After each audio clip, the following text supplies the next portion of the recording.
नमस्कार, स्वागत है आपका डॉक्टर साहिब में और मैं हूं आपके साथ सौम्या राठी। आज के इस एपिसोड में हम लोग ये जानने वाले हैं कि जो लोग अपने घर में पेट्स रखते हैं, चाहे वो बर्ड्स हो, कैट्स हो या डॉग्स हो, ऐसे लोगों में लंग्स की बीमारियों का खतरा क्यों बढ़ जाता है। और ये सब कुछ बताने के लिए इस वक्त मेरे साथ बैठे हैं डॉक्टर अमिताभ बंका, जो कि बिहार के सबसे जाने माने फेफड़े से जुड़े रोगों के विशेषज्ञ हैं। सबसे पहले डॉक्टर साहब नमस्कार, बहुत बहुत स्वागत है आपका। धन्यवाद। डॉक्टर साहब, पेट्स जब भी लोग घर में रखते हैं तो लोगों की ऐसी आदत होती है कि जब डॉग्स या कैट्स हैं तो उन्हें बेड पर भी सुलाते हैं, बहुत ज़्यादा ही लाड लडाते हैं। क्या ये एक्स्ट्रा केयर, जो ये पैम्परिंग है, क्या उनके लिए भारी पड़ सकती है? देखिए, भारी तो पड़ सकता है। कुछ चीज़ें हैं, कुछ बीमारियां हैं जो हम पेट से रिलेट करते हैं। जैसे मेरे हिस्ट्री में एक क्वेश्चन हमेशा रहता है कि क्या आपके घर में कोई पालतू पशु पक्षी है या नहीं है, क्योंकि कुछ बीमारियां हैं जिससे आप पेट से रिलेट कर सकते हो। एक सबसे इम्पॉर्टेंट है कि अगर आपको अस्थमा है तो आपको पेट्स के जो कोई भी वो होते हैं, टिश्यूज़ होते हैं या कुछ भी, उससे आपको एलर्जी हो सकती है, आपको उससे ट्रिगर हो सकता है। तो एक कारण हो सकता है कि आपको पेट से एलर्जिक रिएक्शन हो रहा है, तो आपको उसमें एक ख्याल रखना पड़ता है। पर चूंकि ये आपको पता चल जाता है कि आपके पास पेट है और आपको बार बार उससे एलर्जिक रिएक्शन हो रहा है, तो कि भाई हाँ, ये आप आइडेंटिफाई कर सकते हो।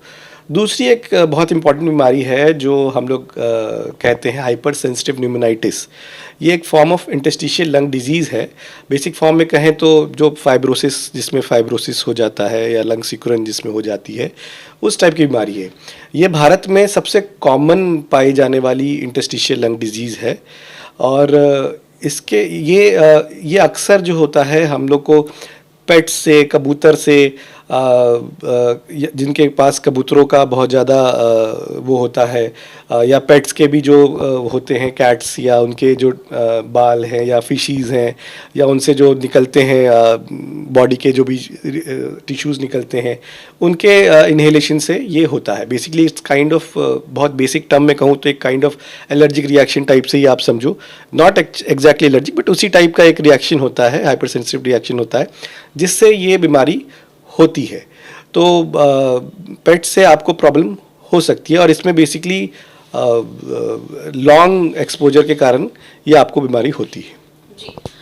डॉक्टर साहब, कुछ लोग ये भी कहते हैं कि पेट्स के बाल इंसान के अंदर चले जाते हैं, उसकी वजह से भी समस्या होती है, तो क्या ये सही बात है?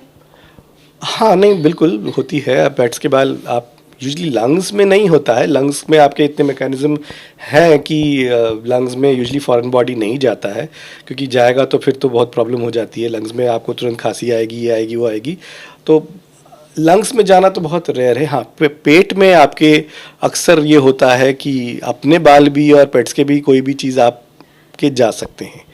जी। तो डॉक्टर साहब, पेट्स की वजह से जो बीमारियां होती हैं, इनको आइडेंटिफाई करने के कुछ अलग सिम्टम्स हैं? मेनली तो खांसी है। देखिए, खांसी है जो आपको परसिस्ट कर रहा है और आपको ठीक नहीं हो रहा है, और लगातार चलता जा रहा है। नॉर्मल दवाइयों से आपको रिस्पांस नहीं हो रहा है, और साथ में एक्सपोजर की हिस्ट्री होती है, तो हम लोग ये सस्पिशन करते हैं। और मेन तो हमारा जो डायग्नोस्टिक मोडालिटी होता है वो होता है सीटी स्कैन। तो फिर हम लोग उनमें सीटी स्कैन कराते हैं, और कुछ फाइंडिंग्स होती हैं जो हमें ये क्लू देती है कि शायद ये बीमारी उनको होगी। और डेफिनेटिव डायग्नोसिस तो देखिए हमेशा बायोप्सी से ही होता है, जब हम लोग टिश्यू लेते हैं तब। बट फिर भी हमें काफ़ी क्लू मिल जाता है, क्लिनिकली भी काफ़ी क्लू मिल जाता है, जिसके कारण हम इस बीमारी को डायग्नोस कर पाते हैं और उसका इलाज कर पाते हैं। जी। डॉक्टर साहब, इसका ट्रीटमेंट किस तरीके से किया जाता है? देखिए, अगर हम डायग्नोसिस तक पहुंच गए और हमें लगता है कि ये बीमारी है, तो मेन डायग्नोसिस जो है वो दो चीज़ों पर डिपेंड करता है। एक तो आप एक्सपोजर को बंद करो, सबसे इम्पॉर्टेंट। दूसरा, स्टेरॉइड्स। तो मेन यही दो इलाज हैं इसके। अगर आप कंटिन्यूस एक्सपोजर रखोगे तो ऑब्वियसली हम कोई भी दवा देंगे तो उसका बहुत इफेक्ट नहीं आएगा, और मेन ट्रीटमेंट स्टेरॉइड्स। जी। उम्मीद करती हूँ कि डॉक्टर साहब ने जो बातें बताई हैं आपने उन्हें ठीक तरीके से सुना और समझा होगा। इसी के साथ जल्द मुलाकात होगी अगली बैच।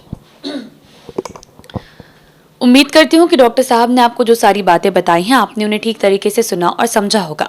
इसी के साथ जल्द मुलाकात होगी अगली वीडियो में। तब तक के लिए अगर इस वीडियो को फेसबुक पर देख रहे हैं तो पेज को लाइक करें, यूट्यूब पर देख रहे हैं तो चैनल को सब्सक्राइब करें। फेसबुक के कॉमेंट सेक्शन या फिर मेल बॉक्स के जरिए आप हमें बता सकते हैं कि डॉक्टर साहब से आपके क्या सवाल हैं। धन्यवाद।